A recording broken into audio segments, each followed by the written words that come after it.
There were a lot of people honking as we went along, and I kind of looked, and they were all in support. Taking steps forward, even in times of uncertainty. Anti-Semitism is surging, violence against Jews is surging, but we're not going to let it stand in our way. After a string of recent anti-Semitic attacks across the country last week in Colorado, the FBI and Homeland Security are now warning that there is an elevated threat to the Jewish community as tensions over the Israeli-Hamas conflict boil over on American soil.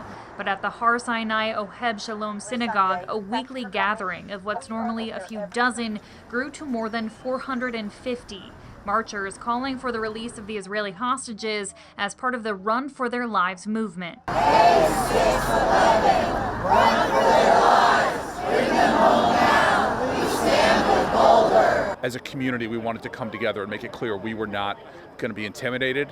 We were not going to live in fear. It's just a feeling of warmth. It was the first time coming out to the march for Elizabeth Green. With a little bit of guilt, I've driven by each week, and when I heard that they were trying to bring people together, both in solidarity with the hostages and also in recognition of what happened in Boulder, I wanted to be a part of. Green personally knows a couple originally from Baltimore that now live in Colorado and were at last weekend's march, part of the same movement as seen here in Baltimore.